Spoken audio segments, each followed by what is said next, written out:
नमस्कार माऊली, नमस्कार. देवाची करणी आणि नारळात पाणी असं म्हणायची आपल्याकडे पद्धतच आहे. खर तर मनुष्य हा केवळ एक निमित्त असतो, पण त्याच्याकडून घडवून घेणारा हा साक्षात भगवंतच असतो.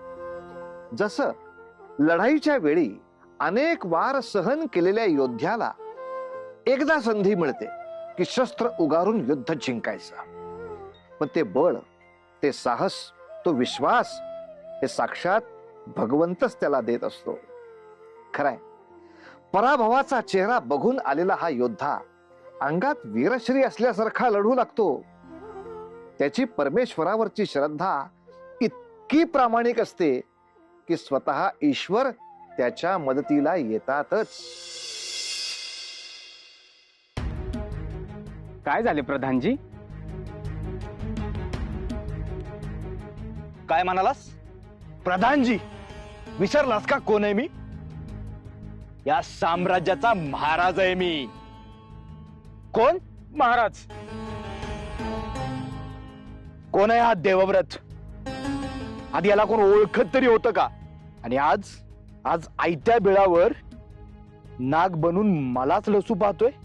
नाही, त्या सिंहासनावर माझा अधिकार होता, केवळ माझा, आणि तो पुन्हा मिळवल्याशिवाय मी शांत राहणार नाही.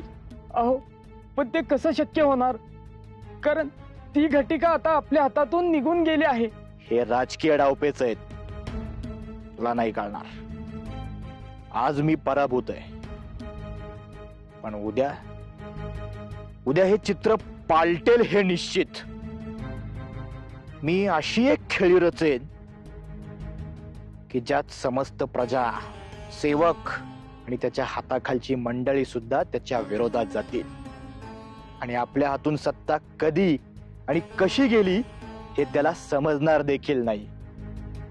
स्वतः धर्म मार्तंड सुद्धा त्याच्या विरोधात उभे राहतील, तो आणि त्याची पत्नी देपश्री. त्या दोघांमधले कलह इतके विकोपाला गेले असतील, आणि त्याच संधीचा लाभ मी घेईन. देवव्रत, तुझा होणारा पराभव हा माझ्याच हातून लिहिलेला आहे, माझ्याच.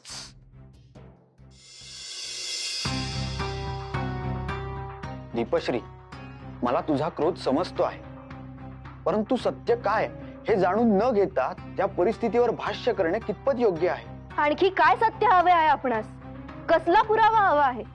आपण स्वतः पाहिलं, प्रधानजींकडून ऐकलं की त्यांनी माझा आणि माझ्या पिताश्रींचा कसा पाण उतारा केला, आणि तरीही तुमचे म्हणणे आहे की दोष माझा आहे. नाही दीपश्री, मी कोणाचाही दोष देत नाही आहे, आणि तू केवळ एका क्षणात कोणत्याही अनुमानावर पोहोचू नकोस. माझे मत इतकेच आहे की तुम्ही जसे तुमच्या माता पितांप्रती चिंतातूर आहात, तशी मीही आहे.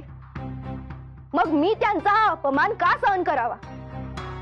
तरी तुमच्यासाठी मी त्यांना क्षमा करेन देखील, परंतु त्यांच्या या भूमिकेचे, या आचरणाचे समर्थन तुम्ही कसे करू शकता स्वामी? दीपश्री, मी कोणाचंही समर्थन करत नाही आहे. मी केवळ एवढेच सांगतो आहे की मी माझ्या माता पित्यांना तुझ्याहून अधिक ओळखतो. ते विनाकारण असे वर्तन नाही करणार, आणि माझी आता इतकीच अपेक्षा आहे की आपण हे प्रकरण अत्यंत समंजसपणे हाताळले पाहिजे. आपण माझ्याकडून आता ही अपेक्षा धरूच नाही, कारण मला असे जाणवत आहे की तुम्ही माझी मनस्थिती समजूच शकत नाही. पुत्रप्रेमाने आपण देखील अंध झाला आहात.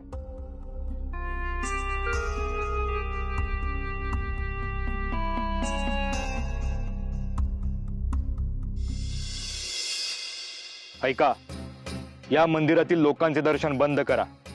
इथे कोणीही येता कामा नये. प्रधानजी, पुजारी पुजारी. प्रभू, प्रभू मला क्षमा करा, प्रभू क्षमा करा. मी लोकांचे दर्शन कसे बंद करू? मला क्षमा करा प्रभू, क्षमा करा. प्रधानजी, आपण काय बोलत आहात? भगवंताचे दर्शन बंद? गुरुजी प्रणाम. मी तरी काय करू? मी ठरलो एक सामान्य प्रधान, राजाज्ञेचा बळी ठरलोय. असे काय झालं आहे प्रधानजी? असं भगवंताचा अवमान करणे एक प्रधान असून आपणा शोभत नाही. मी कोणाचाही अवमान करत नाही. हा आदेश महाराज देवव्रत यांचा आहे. त्यांनी या नगरातील सर्व मंदिरे कायमस्वरूपी बंद करण्याचे आदेश दिले आहेत. काय? हरिओम हरिओम. आणि एवढंच नाही तर पुढील काही दिवसात या नगरात एकही मंदिर दिसणार नाही. काय काय काय काय? हरिओम. याची पुरेपूर योजना महाराजांनी आखलेली आहे. हे राजकर्त्याचे असे विधान, असहिष्णू विचार. तेच तर. जेव्हा धूम्रवर्ण महाराज होते तेव्हा सर्व काही गुण्या गोविंदाने घडत होते. परंतु आता महाराज देवव्रत स्वतःला भगवंता समान श्रेष्ठ मानतात. म्हणून त्यांना त्याच्यावर स्वतःचे वर्चस्व गाजवायचे आहे. सर्व काही असेच दिसते. परंतु विश्वास बसत नाही. देवव्रत इतके हीन विचार मांडू शकतात, कारण त्यांची महती तर उत्तम राजकर्त्याची होती. अहो, मी माझ्या जीवाचे पाणी करून त्यांना हा निर्णय मागे घेण्यास सांगितले. म्हटले की जनतेच्या भावना धर्माशी जोडल्या गेलेल्या आहेत. कृपया करून आपण असे कृत्य करू नका. हे कृत्य इष्ट नाही. परंतु माझे ऐकणार तरी कोण? छे, हे कसले सुराज्य? हे तर नरक यातना देणारे शासन आहे. हाच विचार माझ्या मनी आला होता. जर मी कुणी राज्य करता असतो तर आपल्या नगरातील सर्व मंदिरांचा जीर्णोद्धार केला असता, आदरणीय गुरुजनांचा सन्मान केला असता. परंतु हे जे काही घडते आहे ते सर्व सहन करण्याचं बळ भगवंतानीच द्यावं मला. नाही प्रधानजी, असे हातपाय गाळून चालायचं नाही. धर्मरक्षणासाठी आपल्यालाच हात चालवावे लागतील. चला, आपण सर्व जाऊन महाराजांना याबद्दल प्रश्न विचारू. त्यांची योग्य प्रकारे कान उघडणी करू. चला. नाही नाही नाही नाही नाही गुरुवर्य, इतकं आधीर होऊन तातडीनं निर्णय घेणं योग्य नाही. मग आम्ही हातावर हात ठेवून शांत बसावे? नाही, कदापि नाही. माझ्या डोक्यात एक योजना आहे. त्यावर आपण विचार करावा. मला असे जाणवले आहे की महाराज देवव्रत सर्व क्षेत्रात अयोग्य आणि अनिष्ट निर्णय घेत आहेत आणि समाजाच्या प्रत्येक स्तरातून त्यांचा विरोध होतोय. तेव्हा त्या सर्वांना एकत्रित करून आपण आवाज उठवला पाहिजे. आणि ज्याचे नेतृत्व मी स्वतः करेन. केवळ मला आपण पाठिंबा द्यावा. तोपर्यंत मी राजआज्ञेचा विरोध पत्करून आपणास मुखदर्शन घेण्याची मुभा देत आहे. हरिओम हरिओम हरिओम हरिओम. ठीक आहे प्रधानजी, आपण आहात म्हणून या राज्यात सगळं सुगाळ तग धरून आहे. आपण म्हणाल तसंच आम्ही करू. गुरुजी, मी आपला आजन्म ऋणी राहीन. या या, दर्शन घ्या. हरिओम रामकृष्ण हरी रामकृष्ण हरी. हरिओम हिरण्यवर्णम हरिणीम.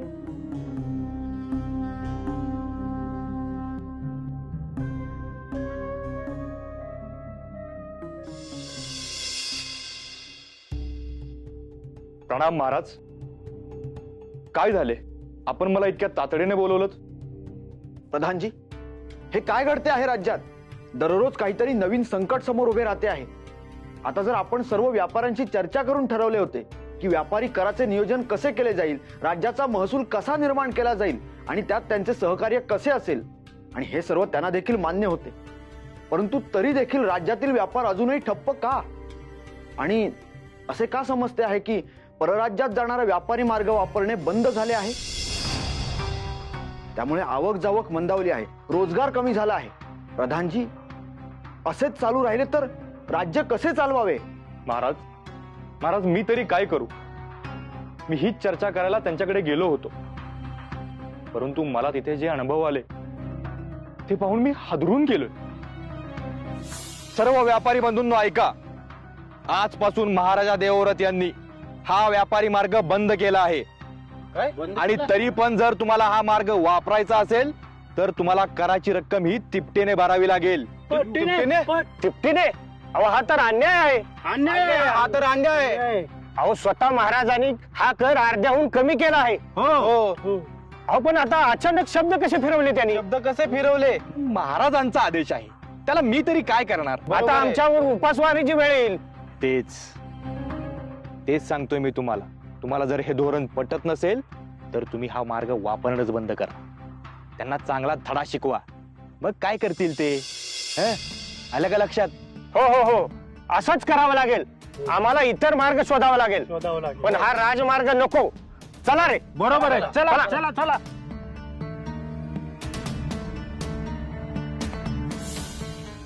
आश्चर्य आहे, व्यापाऱ्यांनी हा व्यापार करण्यास नकार दिला. परंतु का? काय सांगावे महाराज, मी त्यांच्या समोर गायावाया केली, विनवण्या केल्या, परंतु माझं कोणी ऐकेल तर शपथ. उलट ते माझ्या अंगावर धावत आले आणि मला म्हणाले की जा आणि आमच्या मागण्या सांग महाराजांना. आम्ही या मार्गाचा वापर करतो म्हणून राज्याचा व्यापार चालतो आणि महाराजांच्या कोशात कर जमा होतो. आणि म्हणाले की महाराजांनी आम्हाला याचा अधिक नफा द्यावा. काय? पण ही तर अनाठाई मागणी आहे. मी देखील अनेक प्रकारे व्यापार केला आहे आजवर, परंतु मी देखील हे प्रथमच अनुभवत आहे. माझी तर मतीच खुंटली आहे, काय करावे काही समजत नाही. प्रधानजी, जेव्हा सर्व आधार नाहीसे होतात तेव्हा केवळ एकच आधार उरतो. आधार? तो कुठला महाराज? कुणी आहे का तिकडे? प्रणाम महाराज. आपल्या राजमंदिरात आजच माझी अभिषेक पूजा करण्याची इच्छा आहे. त्याकरिता लागणारी सर्व सोय करण्यात यावी. जा.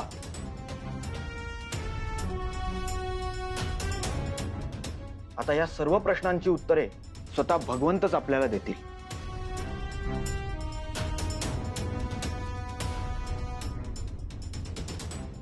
महाराज, मी देखील तयारीला लागतो.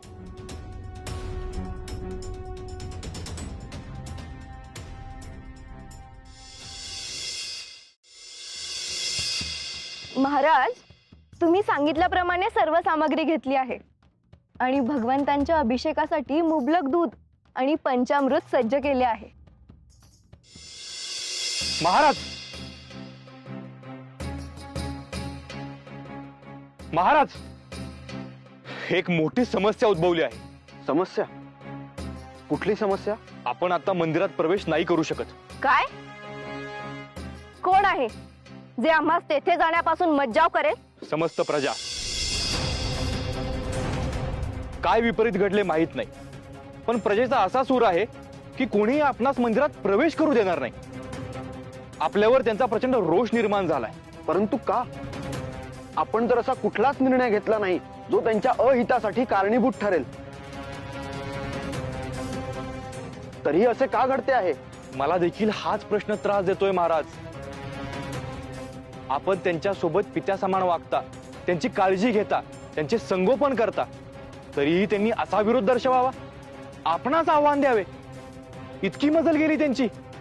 हे सगळं पाहून माझा संताप होतोय महाराज.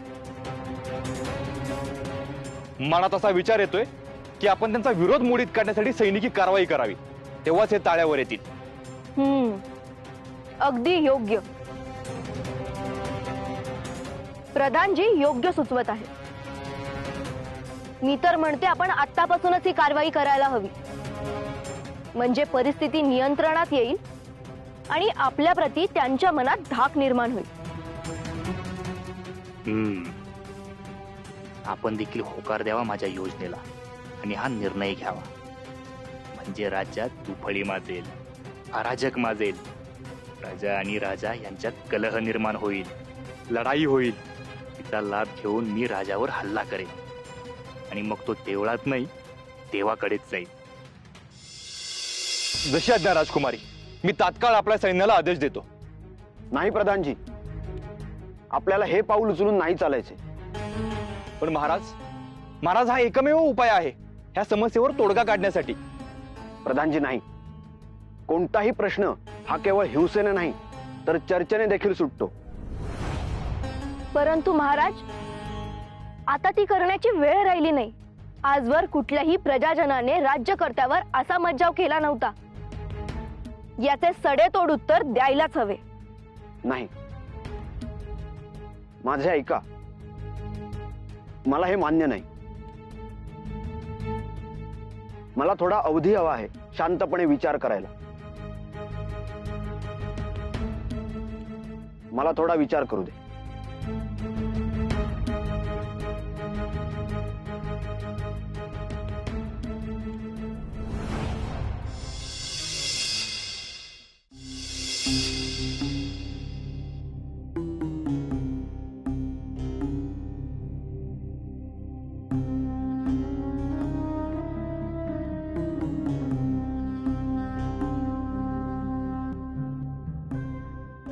स्वामी, तुम्ही इथे काय बसला आहात?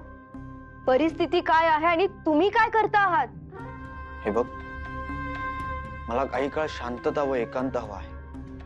ही परिस्थिती शांतता अनुभवायची नाही, तर स्वतःचे कर्तृत्व सिद्ध करण्याचे आहे. जी प्रजा तुमच्या विरुद्ध उभी राहिली आहे त्यांना तुमचे अस्तित्व, तुमचे सामर्थ्य दाखवून देणे आवश्यक आहे. म्हणजे मी नक्की काय करणे अपेक्षित आहे? आपल्या पुत्रासम प्रजेवर सैन्य चालू आणि त्यांचे आयुष्य उद्ध्वस्त करून स्वतःला सामर्थ्यवान म्हणून घेऊ? प्रसंगी मनात नसले तरी आणि पटत नसले तरी काही निर्णय घ्यावे लागतात. काही कटू निर्णय केवळ राजपदाला सिद्ध करण्यासाठी असतात. हेच मला मान्य नाही. कारण जोपर्यंत मी माझ्या प्रजेला समजून घेत नाही तोपर्यंत मी कुठलाही निर्णय घेणार नाही. आणि हेच माझ्यावर संस्कार झाले आहेत. मुळात आपण तुमच्या संस्कारांबद्दल न बोललेलेच बरे. म्हणजे तुझ्या या वाक्याचा काही संदर्भ समजला नाही. महाराज, आपण केवळ हे जाणत नसावे की एका महाराजाचे वर्तन कसे असावे, राजनीती कशी जपावी, हे केवळ विद्यार्जन करून अवगत होत नाही. त्यासाठी त्याचे बाळकडू असावे लागते, जे आपल्याकडे नाही.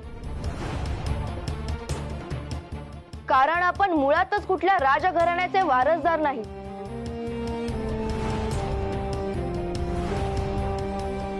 त्यामुळे असे प्रसंग आपण हाताळू शकत नाही.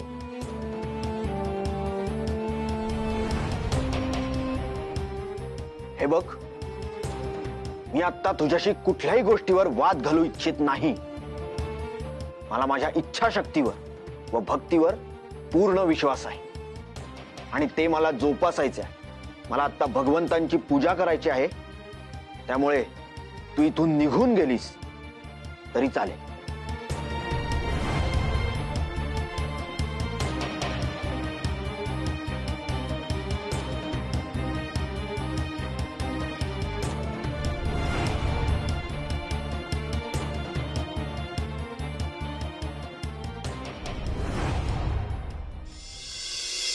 मनुष्याचं कर्तृत्व, स्वतःवरचा आत्मविश्वास, हे सगळं एका पातळीपर्यंत त्याला साथ देऊ शकतं. पण अशी कधीतरी परिस्थिती उद्भवतेच, त्याचा पूर्णतः घात करू पाहते. या संकटातून आपण नाही वाचू शकत. कुणाचा धावा करावा अशी अवस्था जेव्हा प्राप्त होते तेव्हा त्या भगवंताची प्रार्थना, त्या भगवंताची भक्ती हीच त्याला केवळ बाहेर काढू शकते. याचा अर्थ असा नव्हे की आपण काहीच प्रयत्न न करता केवळ देवासमोर हात पसरावेत. कारण देव सुद्धा त्यांनाच सहाय्य करतो जे प्रामाणिकपणे प्रयत्न करतात.